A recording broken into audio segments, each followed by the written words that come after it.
Welcome back, everyone, to another wonderful episode of All Gas, No Trash, the most decent and the most all right musical podcast on the internet today. The gossip podcast, according to some people. That's true. Hey, it's the most decent and the most all right gossip podcast, all right?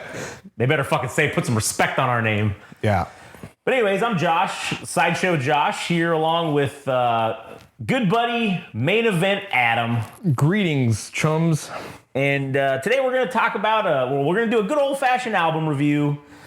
And it's going to be The Sacred Souls. Oh, fuck, man. I don't Got know. a Story to Tell is the name of the album. Ironically, it does not. Yeah, well, we will get into that. We will get into that. But before we do, if you want to follow us on YouTube and listen to all the podcasts, all the musings, all the Game Rage magazine content, you can go to YouTube and follow, like, comment, and subscribe Game Rage Magazine. If you want to follow us on social media, you can follow us on Instagram at Game Rage Magazine, Twitter/X at Game Rage Mag. If you listen to this show, you might as well follow Adam at All Gas No Trash Official on Instagram. And if you like the animes and mangas from the Japans, you should go listen to the Anime Syndicate podcast and follow our good buddy Frank at anime_syndicate_podcast. Yes. All right. That's out of the way. Let's just start this off, I guess. Well, how do you want to start this off? With a eulogy. Okay, yeah. I don't really know how to start this off because now that I've, after having listened to this album, I don't really know what to think. Because prior to this album coming out, their debut album, I don't think they're made for making a full album because there's a lot of bland songs. There's a lot of bland songs that are put on this, and it felt more filler than it did actual fucking bangers. And I'm not discrediting the fact that these guys are talented, because when they make a hit, when they got a song that I'll say for the song Live For You is like one of the singles that was released. Deservedly so, because this is one of the best tracks on the fucking album. But we'll get to that. But I just want to say real quickly, when they hit a home run, it's out of the fucking park. It's like into the stratosphere, out into the galaxy and all that shit. Because there really isn't there isn't a better vocalist than fucking Joshua Lane, who I think is probably one of the best male vocalists in our modern times, or our current climate for music itself.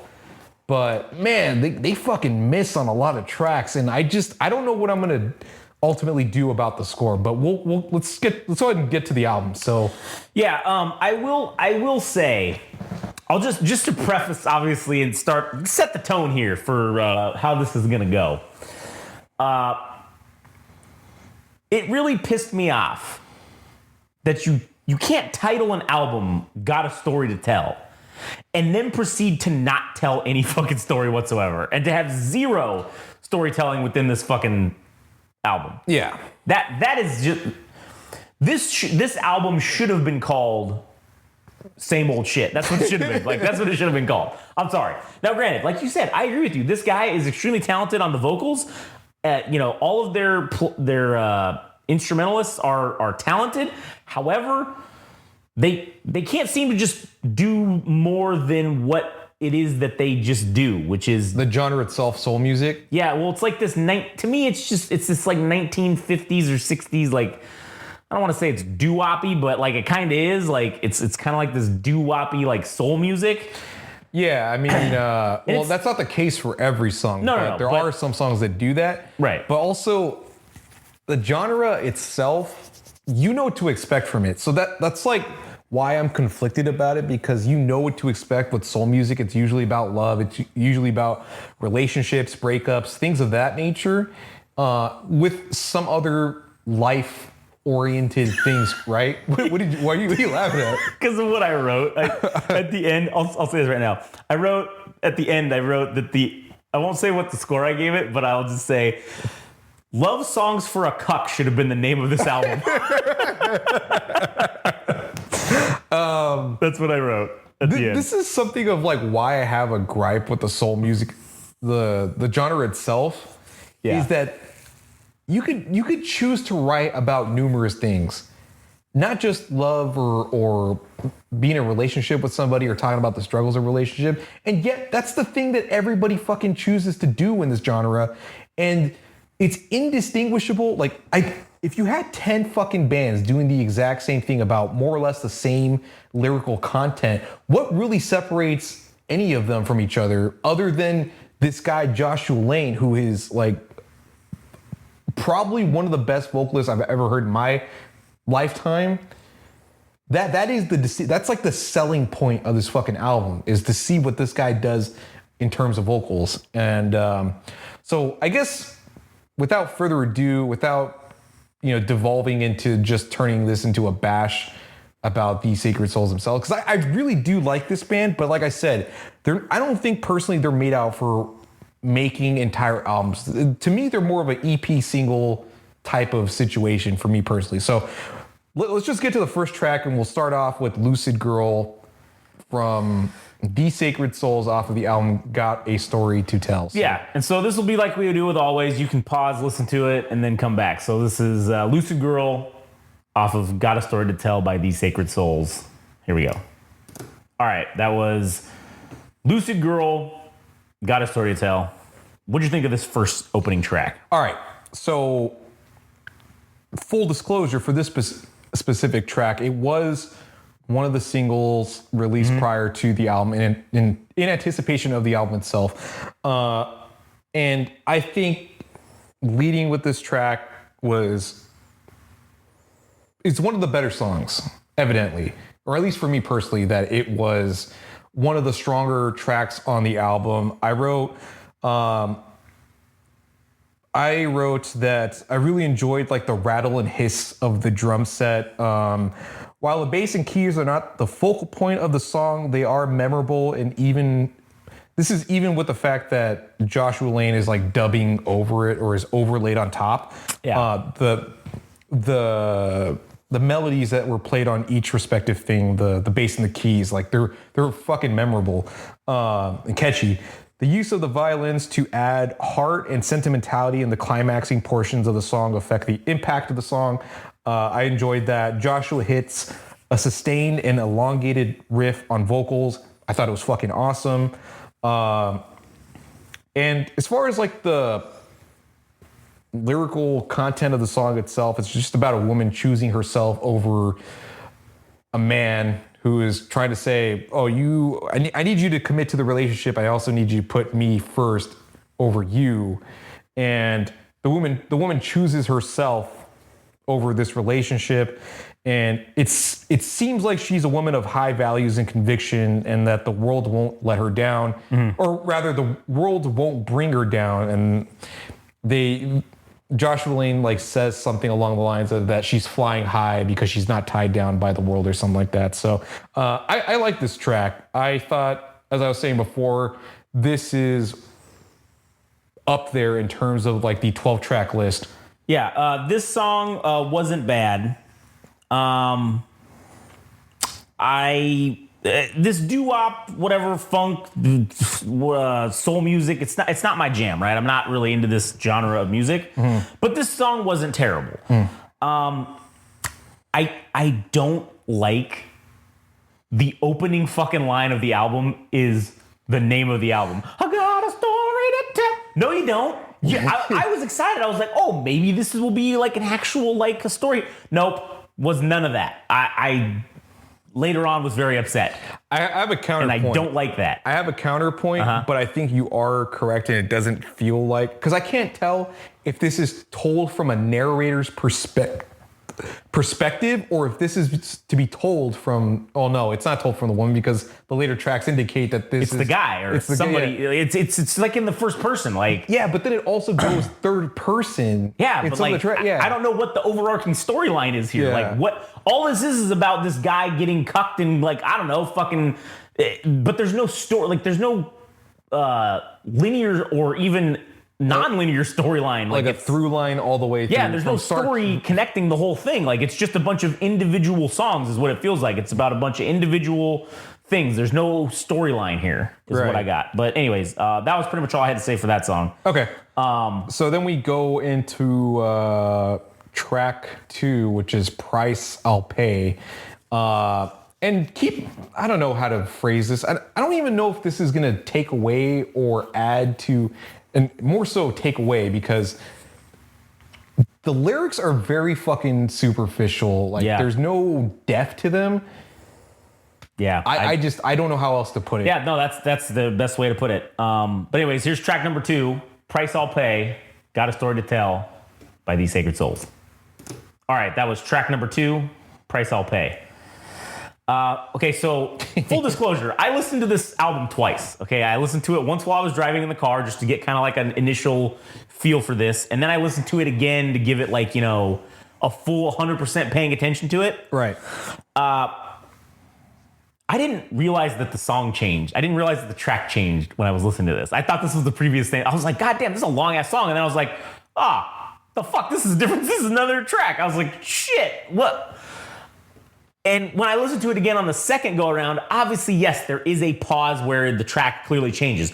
But it makes complete sense how, like, man, this track kind of ran into, it's kind of like the same tone. It's the same kind of.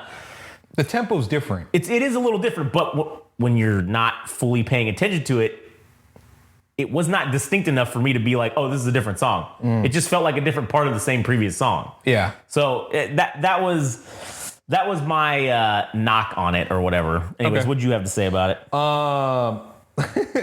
The first thing I wrote is that it's got that softcore porn guitar with the wang and the wang. Yeah, a little bit, yeah.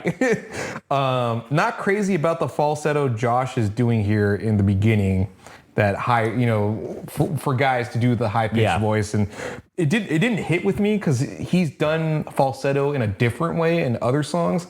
It comes across better, but I didn't really like it in this particular song. I said I do like the line about giving someone all the years of your life to pay for this love you share with someone. I thought that was somewhat interesting. I do like the backing vocals with the callbacks in the song. This thing ended up becoming something of an annoyance for me, but there's like these backing vocals consistently throughout pretty much every song. And it's kind of annoying because like I don't really care about these people. And not to say it wasn't good, because like the harmonies are very rich. Like whatever amount of people they had to do to create these harmonies, like it sounds fucking great. But the thing is, the focal point of this band is Joshua Lane. So when you have backing vocals interrupting, or not interrupting, but preceding him, it kind of devalues the importance of his voice, I suppose. So that's more or less what I wrote for track 2, Price I'll Pay. Yeah, I didn't really have much more to say on it. I did just kind of felt like the same. It was kind of Yeah. Anyways, track number 3, Live For You. So this will be track number 3, Live For You, off of Got a Story to Tell by These Sacred Souls. All right, that was track number 3, Live For You, Got a Story to Tell. What'd you think about this one? I wrote down, this is the fucking jam. It's funky, it's groovy, guitar, bass, and drums and violins are hitting, strings playing. There is these parts where these the strings or the violins, and I don't know if there was other instruments like viola or anything like that, but at least for what I could say about the string section within the songs themselves, or this particular song, is it is playing out these like long drawn out notes, and I really enjoyed that. Uplifting song about self-reliance. This is These Sacred Souls at their finest. Aside from Joshua's vocals, the bass is the MVP, because there was like this really groovy bass line. And usually like the bass is not really something that is in the foreground or is like a main player in music. I say, it's in the rhythm section, right? Like the guitar, that's the guitar's role. But in this particular song, man, there was like the boom, boom, boom, boom, bing, bing, bing, bing, bing, bing, bing. I'm like, fuck yeah, that's a groovy ass bass line. I wrote transcendent song, timeless classic, Joshua's vocals at "Oh, I Can't Live for You," "They Can't Live for You," and then he says, "Oh, no, no, no," and then he just like starts ascending his voice. I thought it was the tops. The quick and striking violins, the quick and striking of the violins in like the latter portion of the song. It's not long, but I love that particular part of the song. I think this is not only like they're one of the best songs that they've ever made, but this is just like great in general for music. Like this is peak fucking The Sacred Souls. They made a timeless classic in this fucking album. Yeah, this song, this was one of the few that I enjoyed. This was a good one. I wrote down that the bass line was the highlight of this song for me, like that funky, whatever like whatever the fuck was going on. I enjoyed that a lot. Yeah.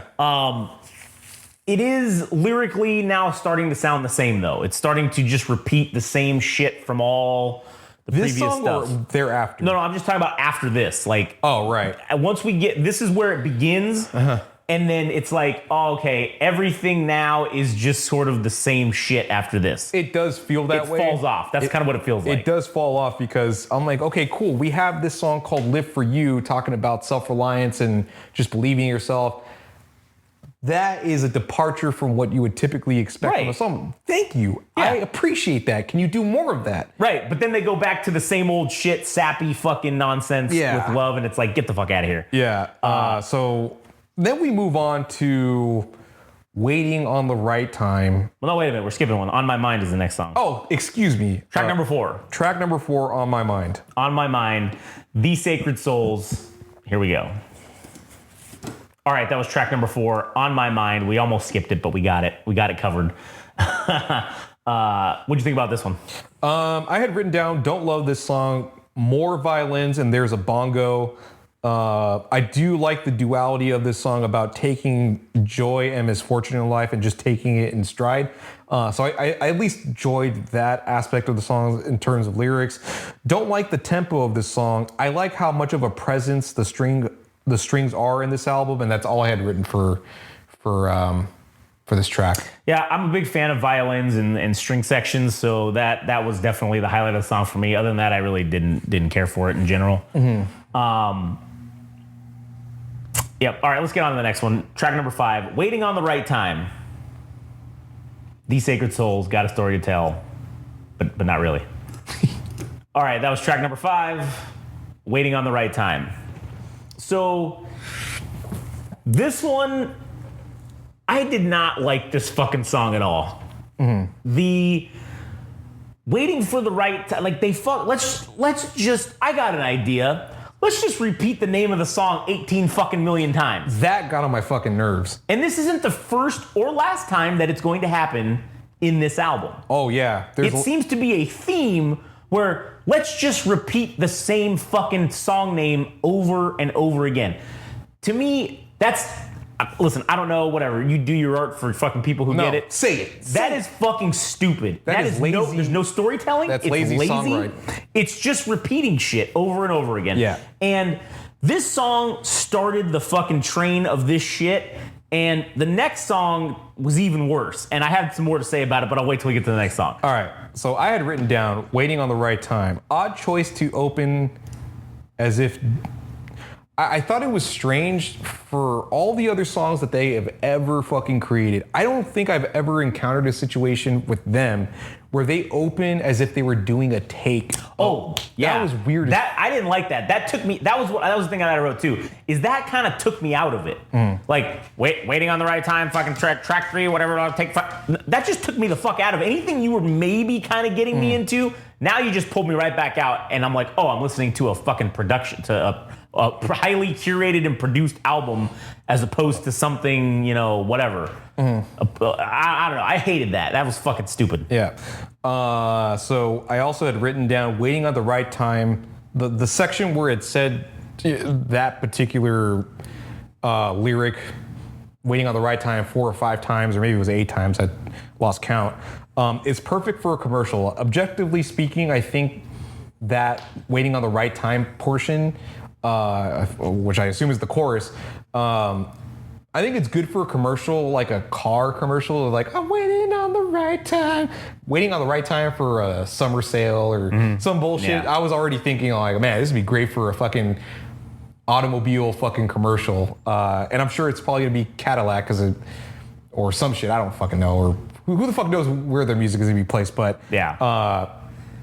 I think it has commercial potential.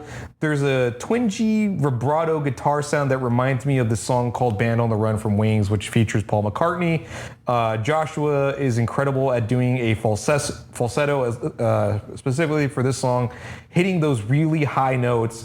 Song is about finding the right time to say you love someone, and that's more or less like the contents of the song.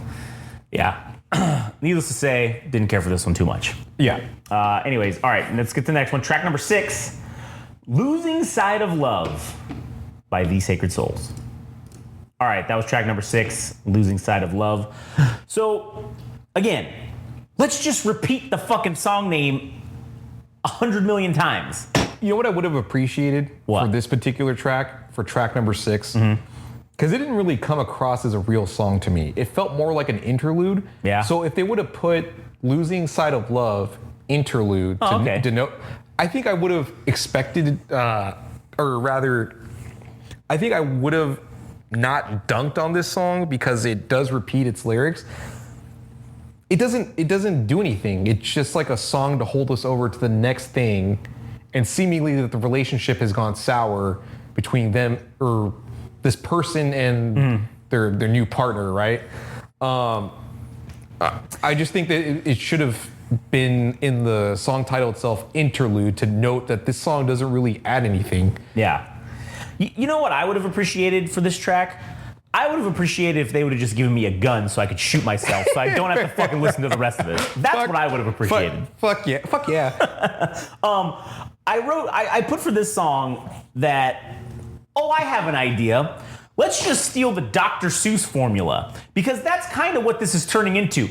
No, I won't green eggs and ham. No, I won't Sam I am. Here, green eggs and ham. But instead of adding a little more substance like Dr. Seuss does with the rhymes, let's just repeat the name of the book. So this is the Dr. Seuss version of green eggs and ham, green eggs and ham, green eggs and ham, green eggs and ham. That's the book, right? That's what this song was. Losing sight of love, losing sight of love. Here's the end of it. Like I said, it should have been... Get fucked. For fucking 2.5 minutes. They should have made it 30 seconds. Yeah. Say it's an interlude to make it known that this is going to transition to another portion of the album. But then again, there's no larger fucking narrative. It's just kind of songs that are kind of strung together. It's just kind of things that are randomly thrown together in this album. Yeah. I'll give them credit. They don't beat us over the head with it. None of these songs are over 4 minutes. They're all like 3.5 minutes or under, essentially. Yeah. So I'll give them credit for that, where they're not doing that taking fucking too long nonsense and getting to the point. At least they're just getting in and out. Yeah. So I'll just say real quickly, this felt like what I've already said. This felt more like an interlude than a full song, more like a midpoint check. The old-timey organ sound makes me think of Booker T and the MGs and the guitar too. So this is adding a little bit more variety into their sound. So it wasn't, I mean, the album is a little bit homogenous, but there are like sprinkles of things that are done different. And this was one of the songs, even though I didn't really particularly care for it.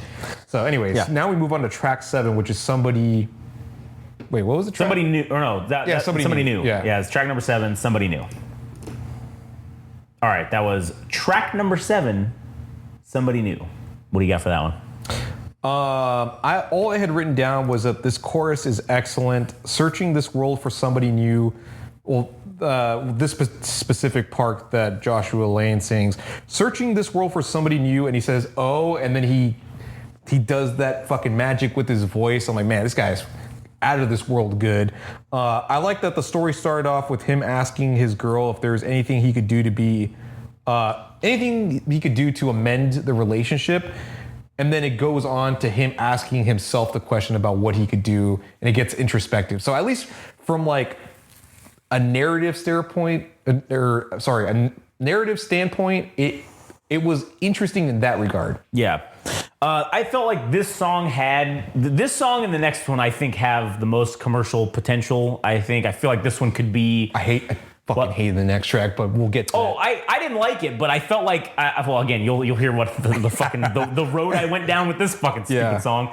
But I felt like there could be potential for something here for this song. I don't know exactly what. The next one I had more of an idea. Well, you'll hear it when we get to it. Okay. But this was all right. This wasn't fucking completely horrific. So, anyways, all right. You want to go to the next one? Yes. All right, My Heart is Drowning. Number 8. My Heart is Drowning. Here we go. All right, that was track number 8, My Heart is Drowning. I didn't particularly like this song. However, Neither did I. However, when listening to it, there is one thing that popped into my mind, and so I felt like this could be the perfect opening theme song for essentially a show that's basically a modern-ish version of the Wonder Years.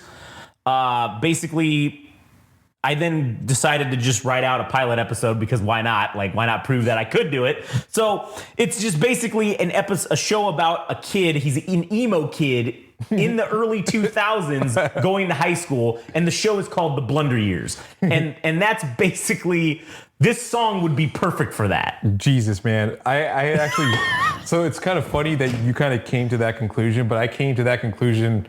Well, not about your own idea for a show, but the Wonder Years thing, because I had written something about the theme song for that show, which is a song from, it's a cover from Joe Cocker, is that with a little help from my friends. Yeah.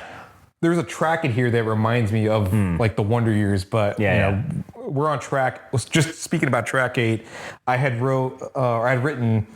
So this one actually kind of surprised me because. And I'm not sure how perceptive or wise I am to this, but this song had like a dance hall feel, which is not exactly ska, but it's something within that world itself. It's like proto ska, but it's called dance hall, right? So I was like, okay, this is a track that's like dance hall music that I haven't really heard. This is something I haven't really heard from These Sacred Souls. So I just gave them credit there. I said, I do like the idea of someone's absence drowning someone out like in an ocean. There's a background sound that sounds like water drops, so I thought that was interesting. Talking about the heart like a sinking stone in water is kind of interesting, but this song did nothing for me. I did not fucking like it. Yeah, like I said, I didn't particularly like it, but it for some reason it popped that idea. It reminded me of like that Wonder Years kind of shit, and I was like, oh yeah. This could be in an emo version of that, set in the early 2000s. I can't wait to get to these next 2 tracks because I have some awful shit to fucking say. Well, especially for track number 10, I fucking hated it. All right. So let's get to track number 9, Stick in the Mud. And here we go. Track number 9, Stick in the Mud. All right, that was track number 9, Stick in the Mud. I wrote down, oh, let's just wail a bunch. Whoop-de-fucking-do. Shut the fuck up. I almost threw my phone in the trash when this song was, I was like, this is fucking horrendous. Yeah. Whose idea was this? And who would have allowed this to happen? Why? Yes. And not only do they do it in this song, but they do it in we'll get to the next song. But anyways, what did you think of track number 9? Track number 9. This song is corny as fuck. The most uncharacteristic song of These Sacred Souls. I like the vibraphone just before the guitar. The timpani drums sound like Phil Collins, Something in the Air. That was all I could really say about it. But the Stuck in the Mud lyrics, I'm like, are you fucking kidding me? Like fighting, you're trying to fight out of the mud of love itself or whatever. I'm like, dude, this is fucking awful. Like just all around, like this track should not have been on the album because it is, in my mind, it is dubbed as one of the worst or titled as one of the worst, anointed as one of the worst tracks in this fucking album. And it's only preceded by the next track, which is called fucking In the Mirror, which I don't, this one to me is the most egregious track that These Sacred Souls have put together. All right, yeah. All right, so let's get to that. Let's get to In the Mirror, track number 10, These Sacred Souls. All right, that was track number 10. What is it, Into the Mirror or In the Mirror? Yeah, In the Mirror. Okay, so for this one, I said, oh great, More wailing, but in fucking double stereo. Jesus Christ, it's all me, oh me, oh my, feel sorry for me. When in fact, I fucked up a relationship, woe is me. when in fact, they should be feeling sorry for us, the listeners, for subjecting us to this horrible fucking torture. If I worked at the CIA and I wanted to keep a terrorist awake and do that sleep torture to him, I'd play that wailing double stereo thing on repeat, non-fucking stop. That's what it would be. Interesting. I did not like that at all. Shit, what track are we on? 10, in the mirror. Okay, I wrote down, is Joshua Lane reading Immortal Hulk with us? For the man in the mirror. Yeah, wondering right. who he is. And he's fucking losing his mind. Gamma radiation has infected his brain. Yeah. That is what it feels like. Dig the guitar riff and effects on the intro. This song has, with a little help from my friends, from Joe Cocker type of feel, mainly the instrumentals. I also wrote down that, what did I write down? The disorientation from the guitar distortion and horns makes for great audible storytelling about becoming a monster. And that's, this wasn't the track that I was shitting on. It's actually track number 11, so I fucked up. Oh, good. Whatever. But I got shit on that track too. I enjoyed this track. It wasn't my favorite, but at the very least, I got a little bit of the funnies because of the Immortal Hulk thing, talking about like looking in the mirror. I'm like, man, what have I become? Oh my God, who am I? But yeah, that's all I really had to say, was that it reminded me of the song from Joe Cocker, the cover that he did with a little help from my friends. But I wouldn't say it wasn't the worst track, but it's enjoyable. But one and the same. That is the fucking the Holocaust or the genocide. Yeah. It's the war crime of songs. Yeah. All right, here we go. One and the Same, The Sacred Souls. All right, that was One and the Same by The Sacred Souls. So go ahead and lead us off here into the fucking Holocaust of music with One and the Same. Oh man, I wrote some awful shit. So I said, this is obvious. It's a song of protest. It's alluding to the ongoing crisis in the Middle East between Israel and Gaza, which is something that Joshua Lane has been vocal about. And I was kind of curious to see if this is something that the main band profile, if they've been outwardly spoken about this particular thing, because this, Joshua Lane is pro-Palestine, right? Against the war efforts from Israel. So I'm like, I wonder if this guy has said this on the main account or if it's too risky to say that. And then naturally, because I'm a fucking idiot, I decided to go on the Red Light Management website to see what their profile shows. And I was looking at their managers, and I'm curious to know. I'll go ahead and say some of the few things I had written for this song. These Sacred Souls attempts to achieve the declarative nature of MLK's, I Have a Dream speech. Yeah.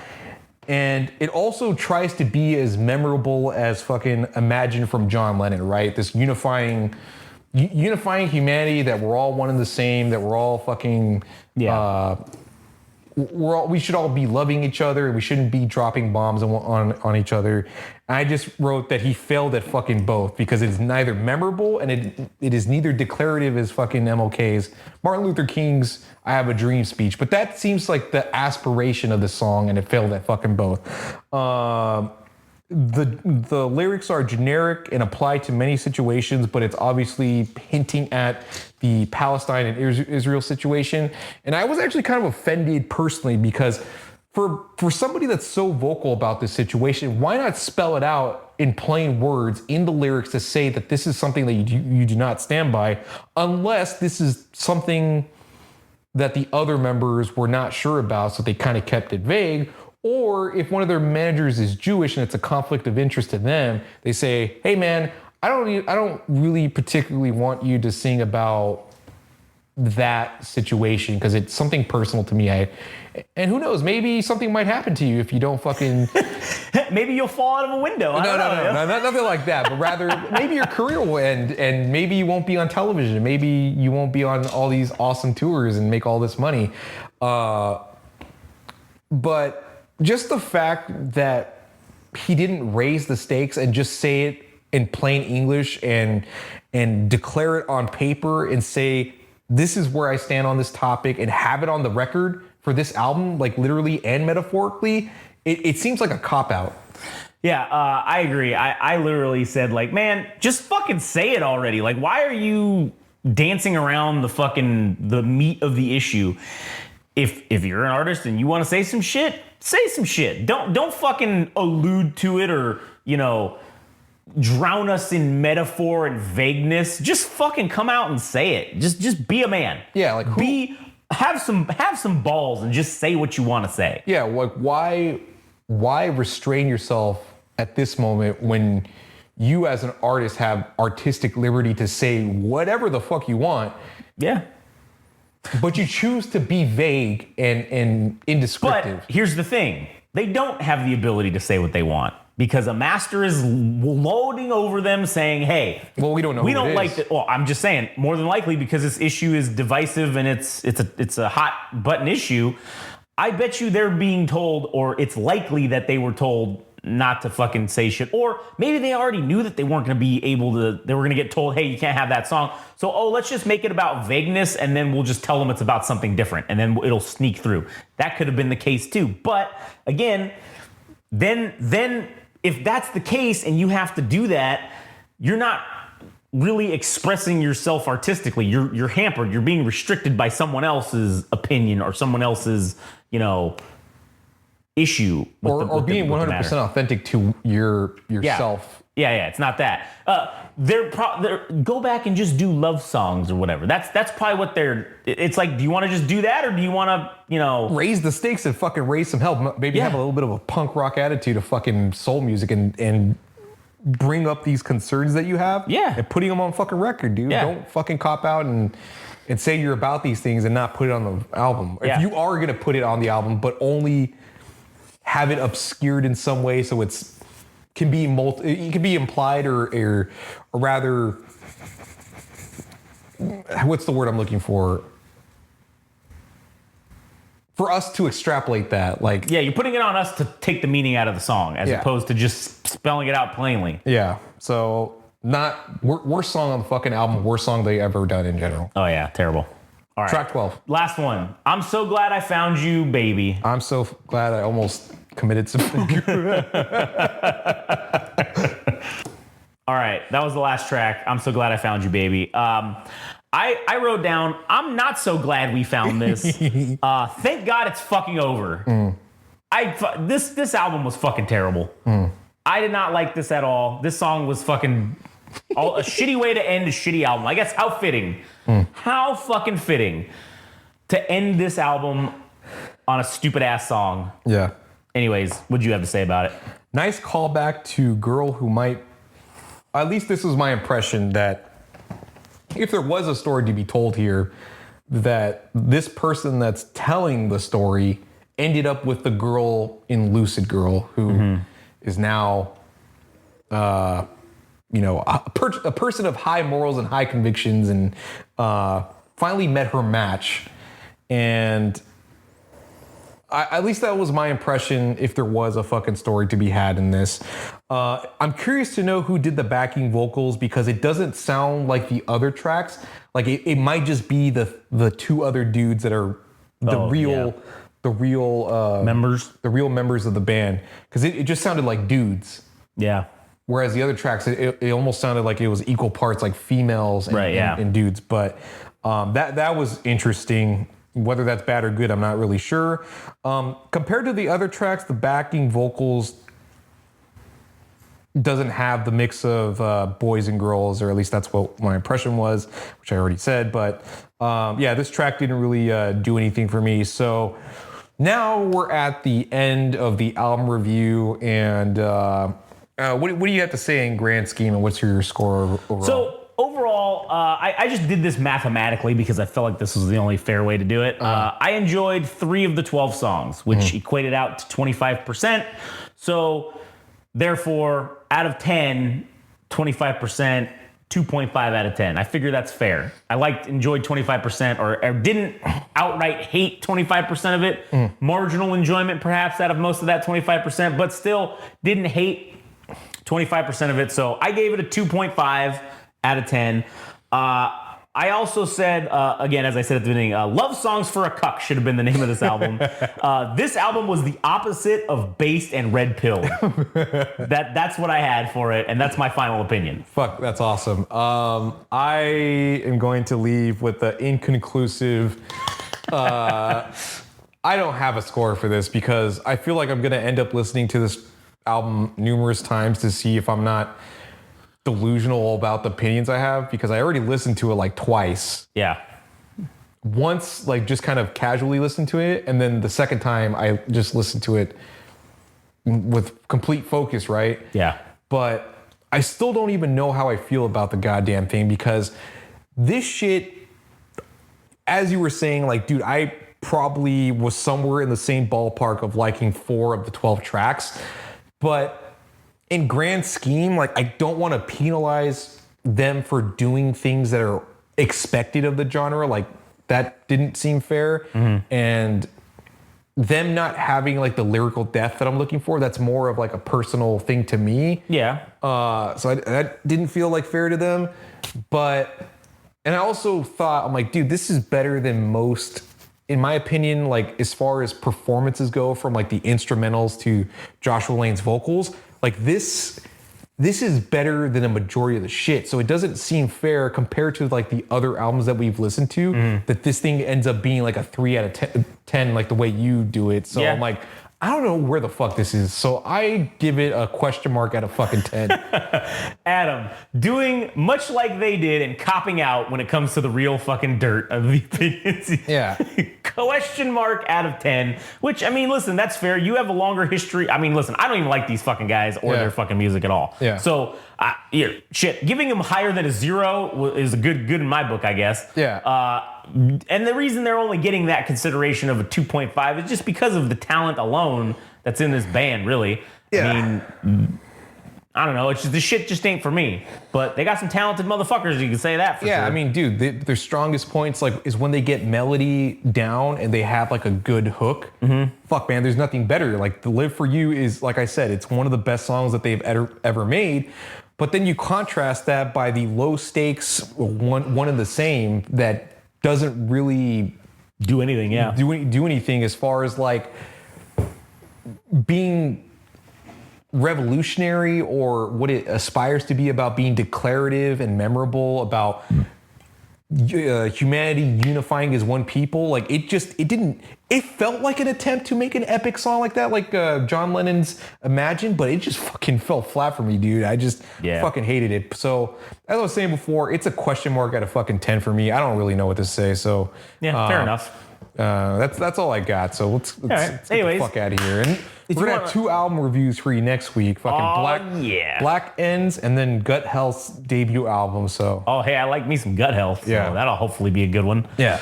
Anyways, that'll do it for us. If you want to listen to more, you can go to YouTube, Game Rage Magazine, like, comment, and subscribe. You can also follow us on Instagram and TikTok at Game Rage Magazine, Twitter/X at Game Rage Mag. You can follow this show and Adam at All Gas, No Trash Official. And if you want to hear more about anime and mangas, you can go follow our good buddy Frank at anime_syndicate_podcast on Instagram. Neat. All right, that's it for us. Fucking go listen to some better music now.